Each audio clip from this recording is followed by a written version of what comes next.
ग्रामदैवत श्री सिद्धेश्वर यात्रेस बुधवारपासून प्रारंभ होत आहे। 12 ते 16 जानेवारी दरम्यान 68 लिंगांना यणीमज्जन, अक्षता सोहळा, अग्निहोम प्रदीपन, शोभेचे दारुकाम यासाठी पोलिसांचा मोठा बंदोबस्त तैनात राहील। नंदीध्वज मिरवणूक मार्गावरील वाहतूक मार्गात बदल करण्यात येणार आहे। एकूण 3000 पोलिसांचा बंदोबस्त असणार आहे।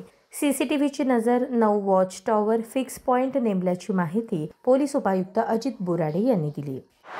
बेसिकली 12 तारखेपासून 16 तारखेपर्यंत सोलापूरचं ग्रामदैवत श्री सिद्धेश्वर महाराज यांची यात्रा संपन्न होणार आहे। त्या अनुषंगानं मोठ्या प्रमाणामध्ये भाविक सोलापूरमध्ये येणार आहेत। तसेच 12 ते 16च्या दरम्यान नंदीध्वजांची मार्गावरनं मिरवणूकसुद्धा निघणार आहे। तर त्या अनुषंगानं नंदीध्वजाचा जो मार्ग आहे, मिरवणूक मार्ग आहे, त्या मार्गावर आपण वाहतुकीस बंदी केलेली आहे आणि त्याच्यासाठी पर्यायी मार्ग उपलब्ध करून दिलेले आहेत। त्यासोबतच 13 तारखेला अक्षता सोहळा हा मुख्य कार्यक्रम होणार आहे।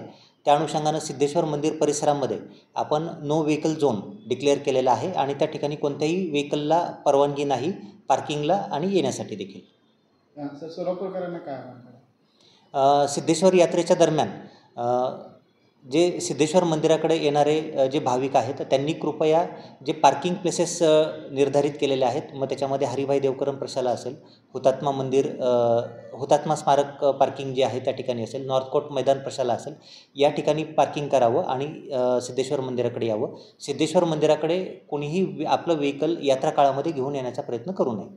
मिरवणूक मार्गावर वाहनांना बंदी आहे। नंदीध्वज मिरवणूक मार्ग हिरेहब्बूवाडा, बाबा कादरी मस्जिद, ॲडव्होकेट केळकर घर, दाते गणपती मंदिर, खाटीक मशीद, कसबा चौक, माणिक चौक, विजापूर वेस्ट, पंचकट्टा, रिपन हॉल ते पुढे सिद्धेश्वर मंदिर संमती कट्टा।